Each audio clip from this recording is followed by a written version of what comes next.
กราบสบายดีท่านผู้ชมและท่านผู้ฟังทุกขู่ทุกคนเนาะมื้อนี้ก็สิมาวัดที่แบบว่าทุกคนอาจสิบ่เคยเห็นหรือว่าเคยเห็นมาก่อนเนี่ย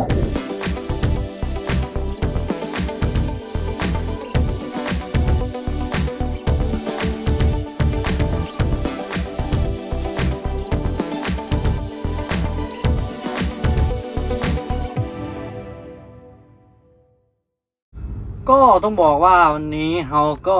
เดินทางไปสถานที่แห่งหนึ่งเนาะซึ่งสถานที่แห่งนี้เป็นสถานที่ที่แบบว่าสำคัญต่อประวัติศาสตร์แล้วก็ทุกมือนี้ก็เป็นมรดกโลกแล้วเนาะถึงทุกคนอาจเห็นในรีเสิร์ชข้างหน้าแล้วอาจทุกคนอาจสิบ่ฮู้ว่าอยู่ไสหรือว่าฮู้แล้วก็รอติดตามชมกันเลยเนาะภาพบรรยากาศก็สิประมาณนี้นี่วัดก็อยู่ข้างหน้าเฮาแล้วเนาะวันนี้สิมาวัดที่แบบว่าแต่ก่อนสมัยก่อนเป็นเมืองที่แบบว่าใหญ่ที่สุด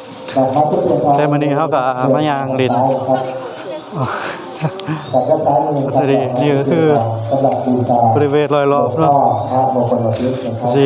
ประมาณนี้มาเห็นอันนี้ก็มีงานวัดนี่เราก็ที่เดินทางมาแต่ห้องเขาอยู่นี่ก็ค่อนข้างจะไกลกันเนาะเป็นเวลาชั่วโมงกว่าๆพอเด้อจากห้องที่เขาอยู่มื้อนี้เขาก็สิมาเบิ่งนี่แค่น้ำจิ้มเนาะพี่เนาะเป็นนะครับตัวหลวงพ่อพระมงคลบพิตรวิหารพระมงคลบพิตรนะครับจะทอดกฐินนะครับนำกฐินไปทอดนะครับในวันที่2นะครับพฤศจิกายนมรดกโลก2500วันนี้เขาก็พามาย่างลินย่างหัวด้านทิศนะครับว่างจากงานเนาะอำเภอปากไผ่จังหวัดพระนครศรีอยุธยารับในวันที่2พฤศจิกายนนี่สิพามาเบิ่งตอนเมืองที่ยังเจริญเนาะสิเป็นภาพบรรยากาศท่านใดที่ได้ร่วมเป็นเจ้าภาพประมาณนี้เนาะพระมงคลบพิตรก็เจอได้เลยครับนี่เมืองที่ตอนที่เจริญดอกไม้ต้นเทียนทองด้านหน้าเป็นประมาณนี้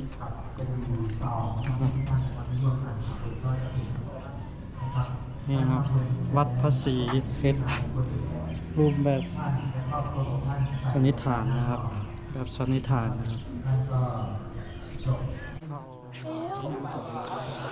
นี่นะครับเรากำลังจะไปซื้อตั๋วเพื่อจะเข้าวิหาร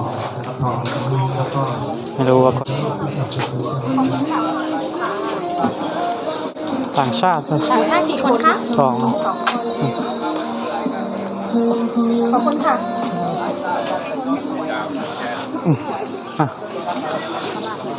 นี่ครับตัวที่เราจะเข้าเราเก็บไว้ที่ระลึกด้วยโอ้โหท่านผู้ชมท่านผู้ฟัง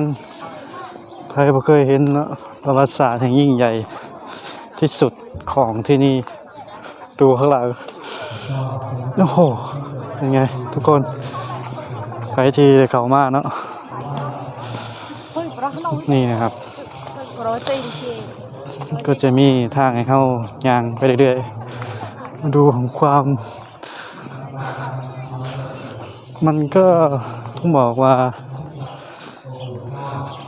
มีเสน่ห์ในแบบเมืองเนาะเมืองสมัยก่อนกับสิประมาณนี้คนอาจจะเห็นหรือบ่เคยเห็นกับอันนี้กับพามาเบิ่งเดียวประวัติศาสตร์นี่ฮะตอนที่สมบูรณ์รูปกาก็จะสิประมาณนี้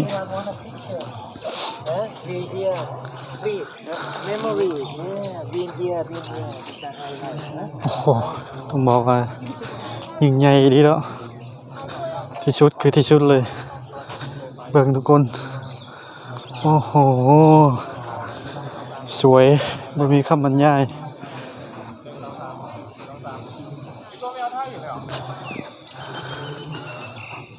นี่ก็หลายร้อยปีแล้วเนาะที่สร้างมาโคตรสุดนี่ครับเราก็มาใกล้มาพิชิตได้แล้วมื้อนี้ก็ทุกคนที่ดูอยู่ก็อย่าลืมกดไลค์กดแชร์กันเด้อเพราะว่า สามาตั้งไกลเนาะนี่นะครับดูเห็นความแบบว่าผังเมืองบอกว่าผังเมืองได้นี่ครับผังเมืองที่แบบ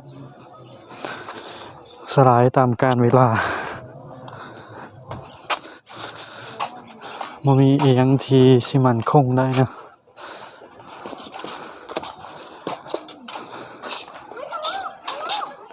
อย่างหนึ่งที่เฮ็ดให้เราเชื่อได้ก็คือความทรงจำที่ดีเนาะสิเฮ็ดให้เราอยู่ใน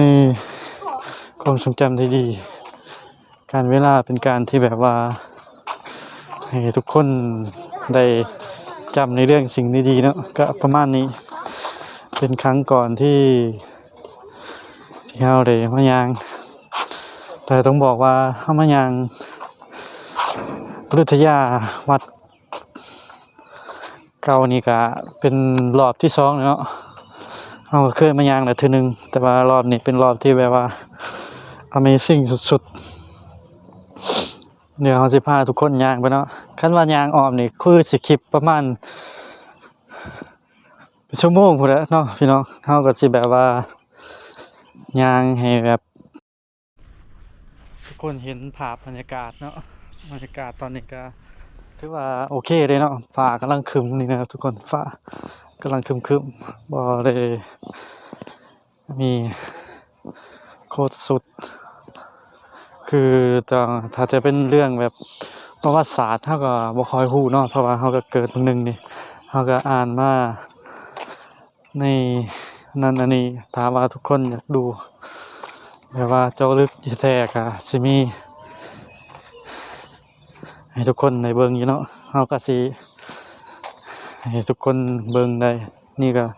เป็นจุดที่แบบว่ากว้างอีหลีทุกคนกว้างสุดตาพุ่นเบิ่งดิกว้างคักกว้างแน่แล้วก็สถานที่ที่เฮาสิไปแต่ละที่เนาะแบบว่าสุดยอดอีหลีแบบเมืองประวัติศาสตร์นะนี่เราก็ย่างมาเบิ่งคือต้องบอกว่าสมัยก่อนเป็นสมัยที่แบบว่าอุดมสมบูรณ์เนาะอ๋อนี่ไงเขาก็มีเครื่องให้เฮาสแกนเนาะนี่เนาะสแกนเบิ่งได้ว่าประวัติศาสตร์มันเป็นจังไดเนาะนี่ก็ประมาณนี้เห็นแต่ร่องรอยแบบว่าร่องรอยเก่าๆเนาะนี่ก็น่าจะเป็นพระ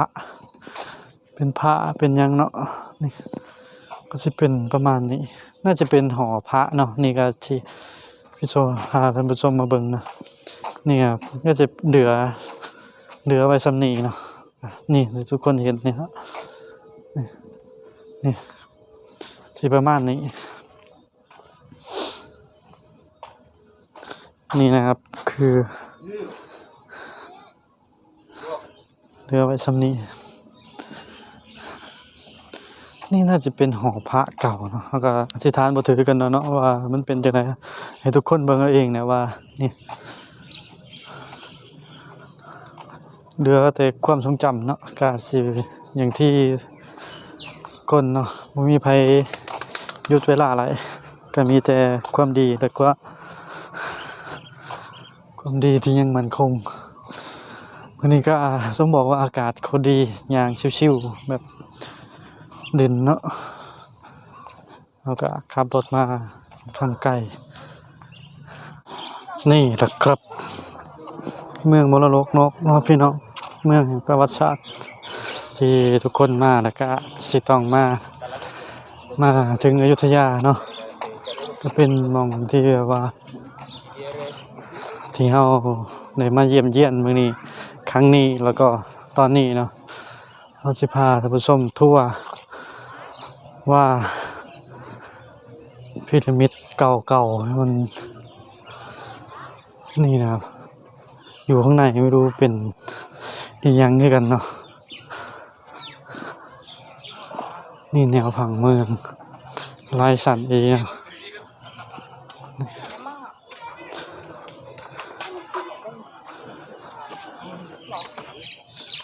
นี่มันคือ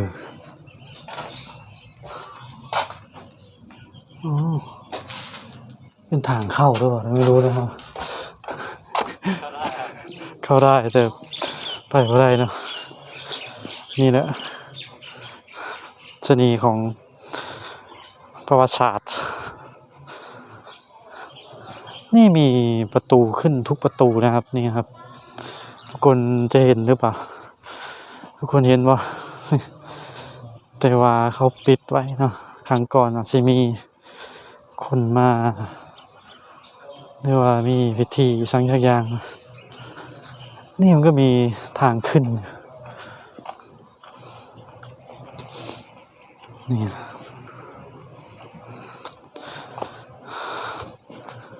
ค่อนข้างจะ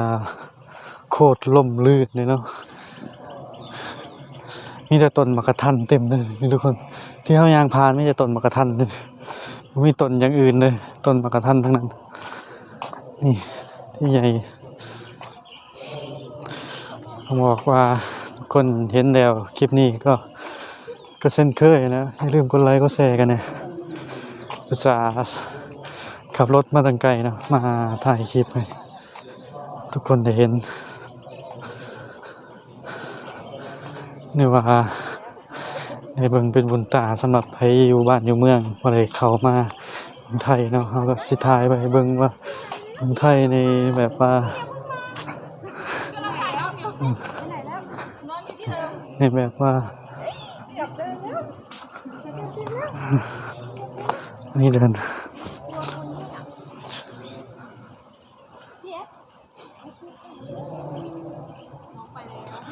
เต็มที่อันนี้เข้ามาได้หรือเปล่าก็ไม่รู้นะเข้ามาแล้วเนาะสุดยอดก็มีประตูขึ้นนะนี่มีทางขึ้นด้วยทั้ง3ต้องบอกว่ามันคืออะไรก็ไม่รู้นะเราก็บ่ฮู้ว่า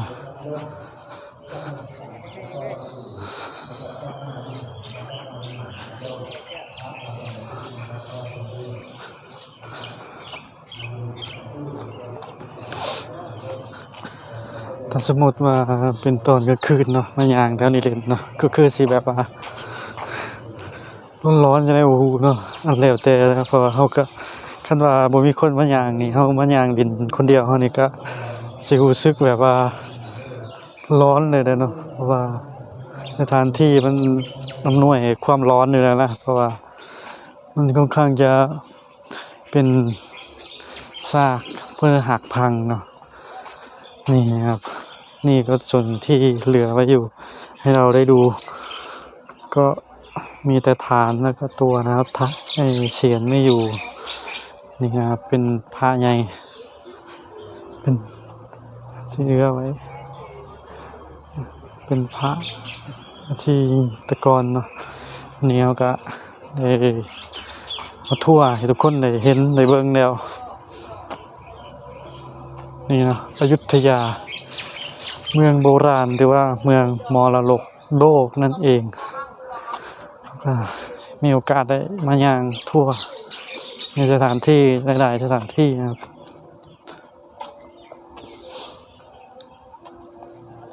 นี่นะสถานที่ที่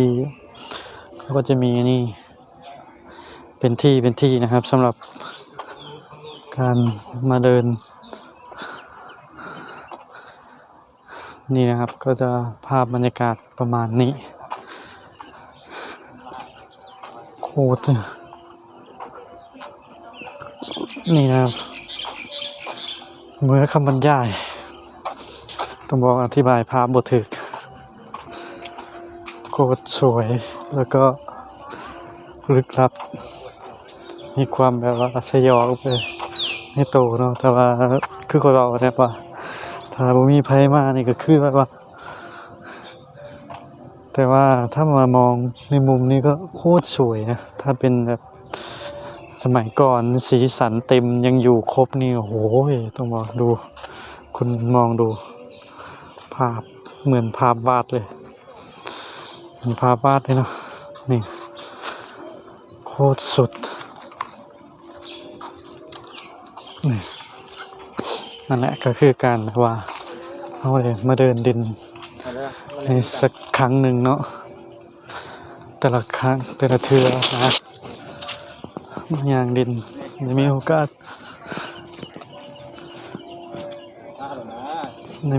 มาอย่าง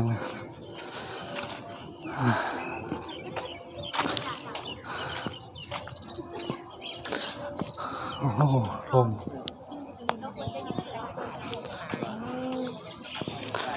นี่เลยเนาะไปที่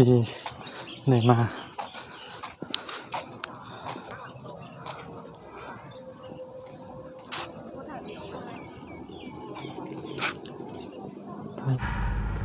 ต้องบอกว่าพีระมิดที่อยู่ข้างหน้าเราก็มีประวัติยาวนานเหมือนกันเนาะเราก็บอกขออธิบายเรื่องนี้แล้วกันถ้าใครอยากสืบเรื่องประวัติศาสตร์ที่ว่าหาข้อมูลที่มันเยอะหรือว่าร้ายกว่านี้ก็ทุกคนก็ไปดูที่ YouTube ช่องอื่นได้เลยเนาะก็เฮาก็ประมาณที่แบบว่ามายังชมบรรยากาศให้ทุกคนได้เห็นได้เบิ่งเนาะเฮาก็บ่ขอเสนอในเรื่องประวัติศาสตร์ผิดพลาดประการใดก็ต้องกราบขออภัยไว้นำเนาะเฮาก็บ่เก่งเรื่องประวัติศาสตร์นะเฮาก็มาชมความสวยงามที่เขาได้สร้างไว้ที่เฮายังบ่ทันได้เกิดในมาเห็นมาย่างดินเนาะเฮาก็ได้มาเห็นเป็นบุญตาในสักรอบหนึงที่เฮาได้มาเมืองไทยเนาะเฮาก็ได้มีโอกาสมาถ่ายทำให้ทุกคนได้เบิ่งได้เห็นได้ชมเป็นจะได้แน่ติชมกันมาได้เนาะวัดที่เฮาย่างอยู่นี่ก็คือวัดพระศรีจันทร์เพชรเนาะวัดที่แบบว่าสมัยก่อนเป็นวัดที่เหมือนวัดพระแก้วในสมัยนี้เนาะก็เหมือนกันครับวัดพระแก้วที่อยู่ชุมือนี่เนาะก็เป็นวัดที่ว่าสำคัญที่สุดในประวัติศาสตร์แล้วก็อยู่ในอยุธยาเนาะที่ว่าเป็นประวัติศาสตร์ให้ทุกคนได้เบิ่งได้เห็นที่ว่ายังอุดมสมบูรณ์เนาะกาตั๋วที่เฮาเข้าไปก็คนละ80 บาทเนาะสำหรับคนต่างชาติที่บ่แม่นคนไทยเนาะคนไทยก็20 บาทเองเนาะสวยงามสำหรับทุกคนก็นั่นแหละอย่าลืมกดไลค์กดแชร์กันด้วยนะสาบรรยากาศของเราก็ย่างออกจากเมืองโบราณแล้วเนาะเดินออกมาแล้วพาทุกคนไปดูเปิงประวัติเนาะเอาคนละข้างหลังเราโอ้โหยอดความสวยงามดูเดี๋ยวเราจะพานี่นะครับการที่เราได้มาอยุธยาเราต้องมากราบไหว้สิ่งศักดิ์สิทธิ์นะเรียกว่าเป็นสิ่งที่แบบว่าทุกคนมาเบิ่งกัน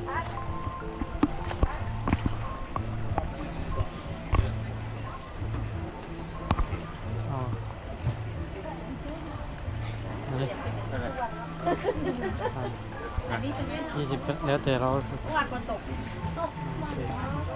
ตกต้นกี่โมงตกช่วง2-3ไปทำได้มีวันที่ตกช่วงดอกไม้ที่ดอกเทียนหมดอย่าง นั่นน่ะเพราะฉะนั้นนี่แหละการที่เราจะมาเดินเล่นเดินเที่ยวไปจะถอนเกิดเลยห้ามถอนเกิดขึ้นไป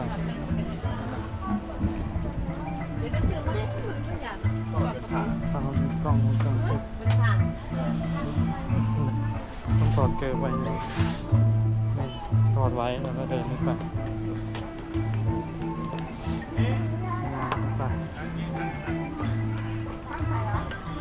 ไว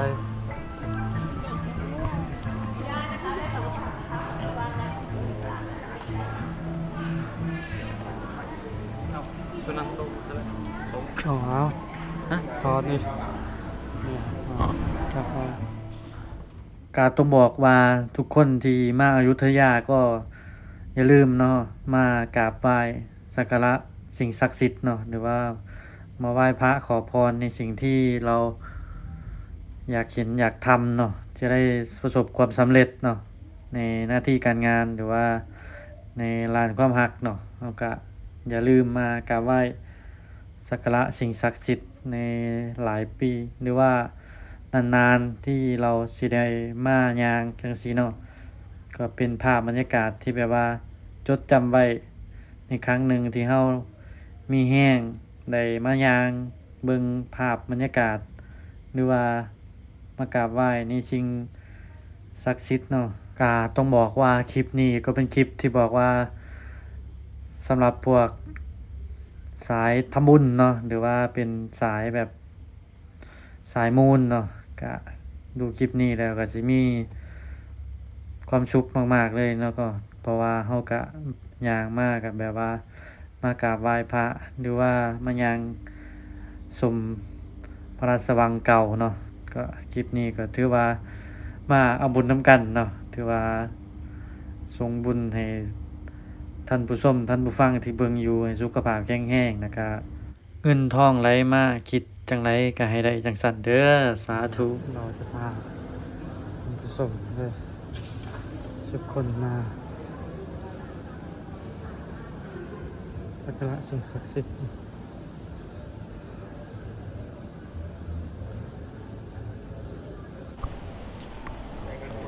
นี่ครับประวัติที่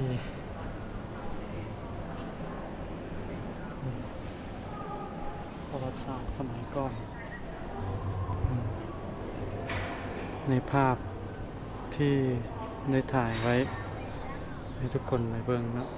รถโคตรสวยนี่นะไปต่อนี่คือใช่อันนี้นะใช่ตัวนี้จับให้ได้มึงยุ่งกับนั่นเลย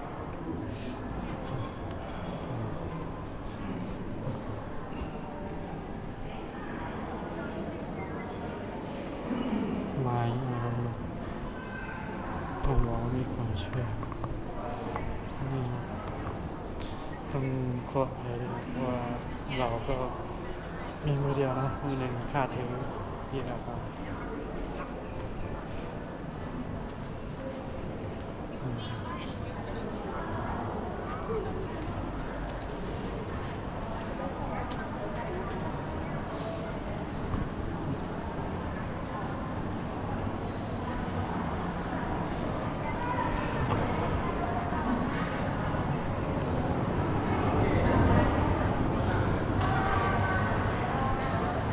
ได้เสียบสี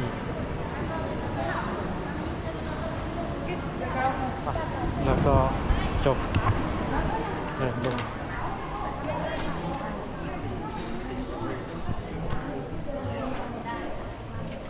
ทุกคนดูข้างหน้าห้อง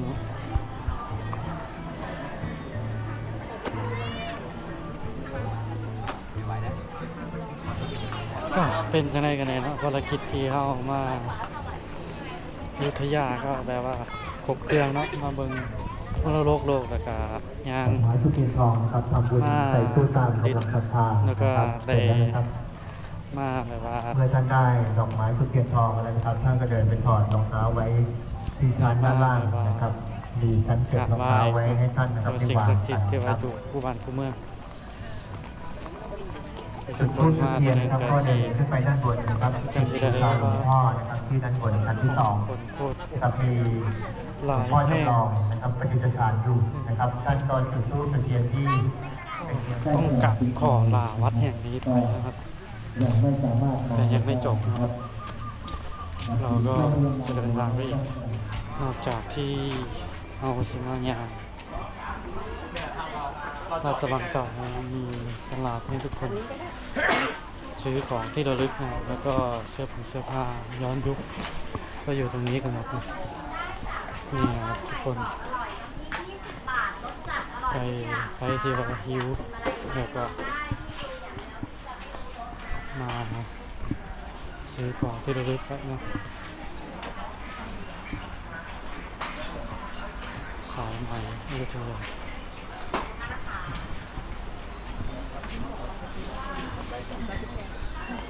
ของเก็บไว้เป็นที่ระลึกจะมีลายนะ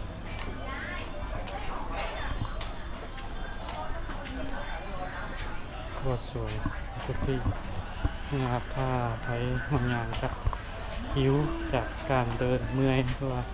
มาหาร้านหาอะไรกินได้อันนี้เป็นตลาดตลาด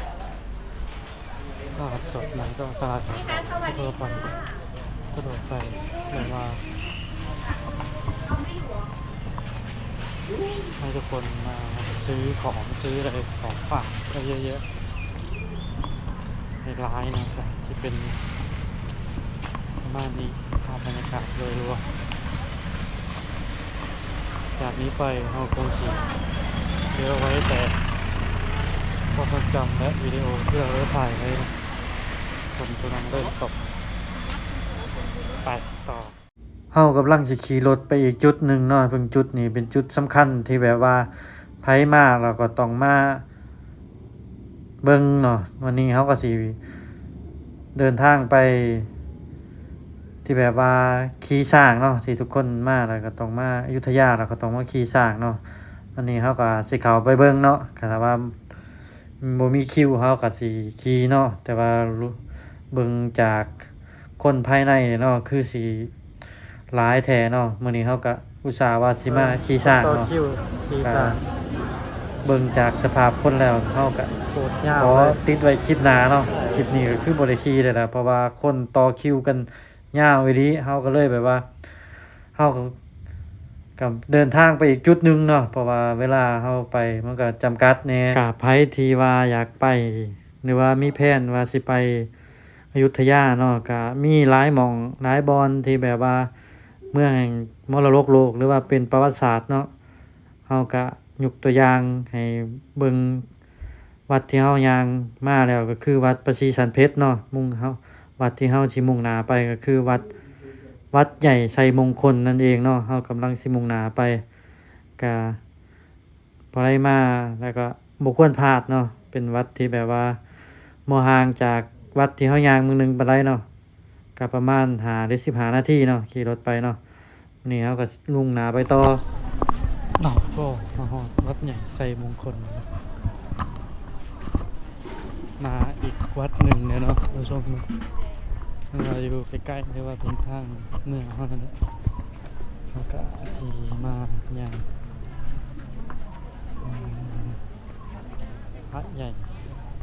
พระนอนนะครับที่ใหญ่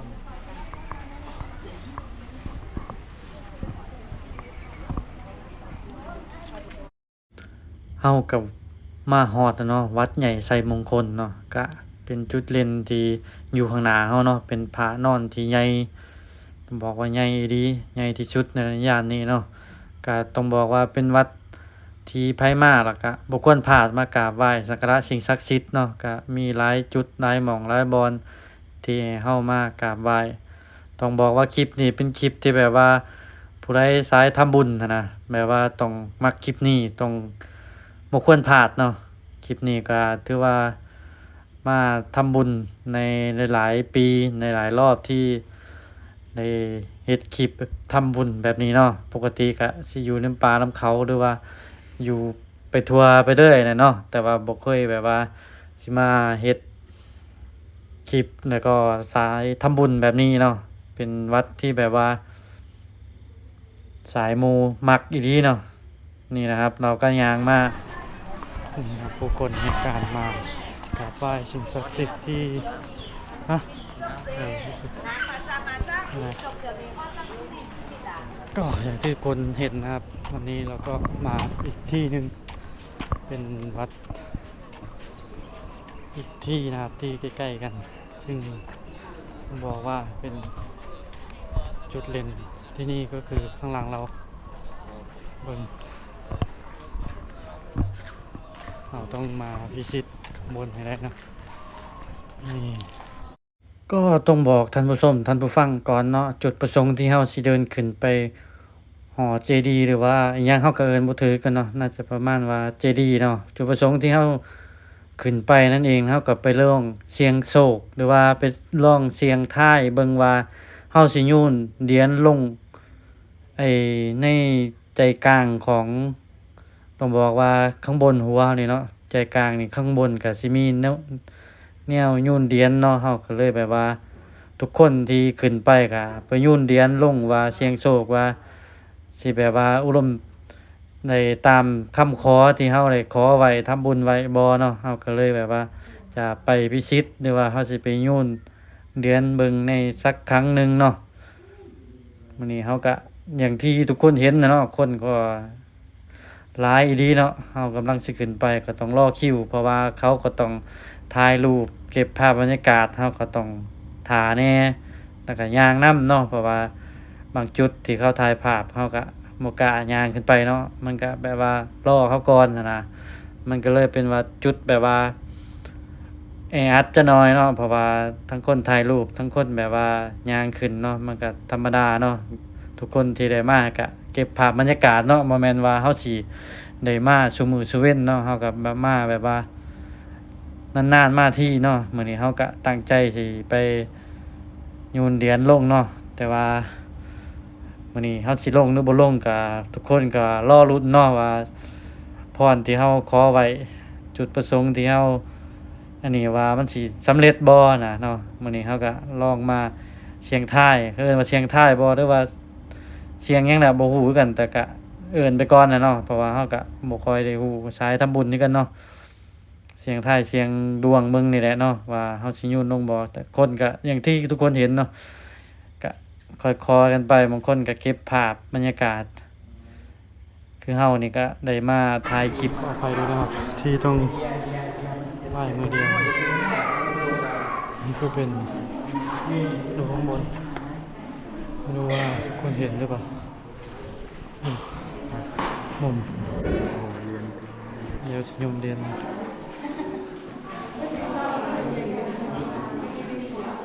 นี่คือภาพบรรยากาศที่ทุกคนมายุ่งเรียน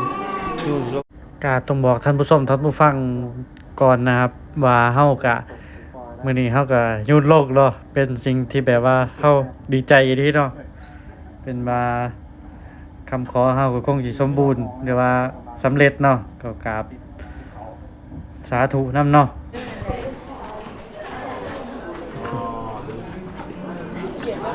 รอคิว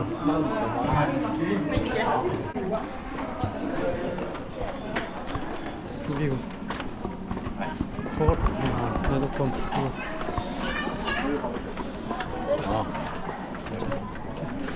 ขึ้นอีกรอบหนึ่ง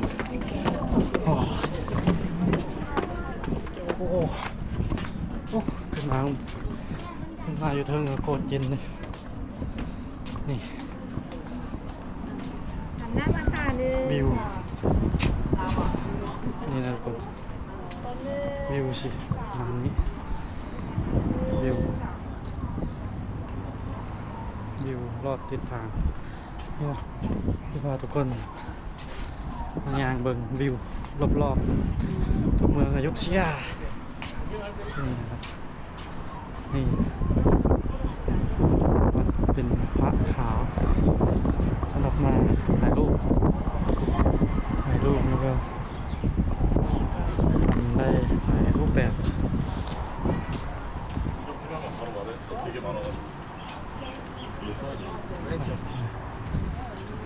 นี่นะครับ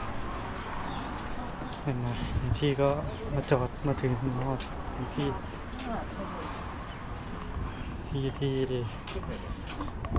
ฝันจะมาวันนี้ครับ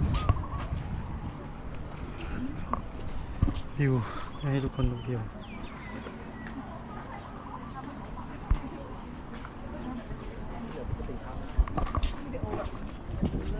โอ้สวยนี่วิวตรงนี้ใช่ได้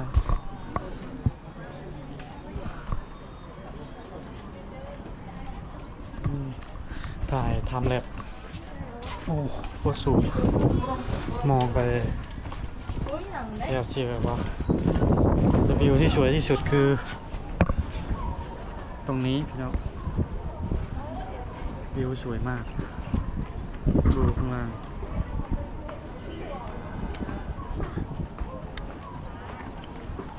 โคตรสวย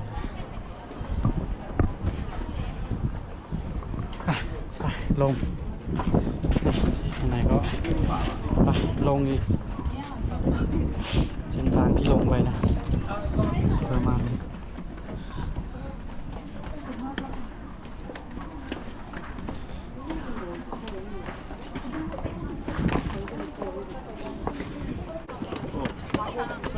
높이 17m.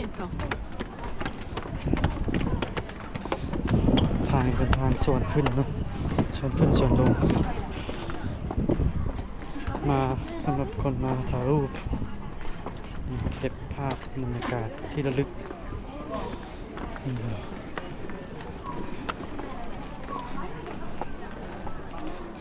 งดงามเลยก็ว่าได้ก็ต้องขอไปทุกคนเนาะจะมีเสียงเซ็กซอกนอกจาก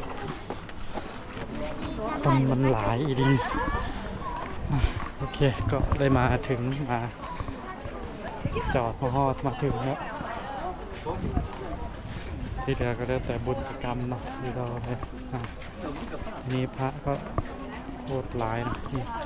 พระเขาบอกว่าอ้อมนี่ครับเป็นจุดจำลองที่บอกว่าจำลองไว้นะครับจำลองถ้าสมบูรณ์ก็จะเป็นอย่างนี้นี่จะนี่เราจะถ่ายให้ทุกคนได้ดูพระแต่ละองค์นะนู่นยาวไปนู่นรอบอุโบสถนี่ไปเฮากับสิบวันยากไปเนื่องจากเมื่อยแล้วโอเคไปกาสำหรับคลิปนี้ไพ่เบิ่งแล้วก็อย่าลืมกดไลค์กดแชร์กดติดตามไว้ในเด้อเพื่อจะไม่พลาดคลิปใหม่ของเขาเนาะกาคลิปนี้ก็ชุกกายชุกใจเนาะคงสิพอกันเพียงเท่านี้เนาะก็กราบสบายดีสุขุสุขคนเดี๋ยวเจอกันคลิปใหม่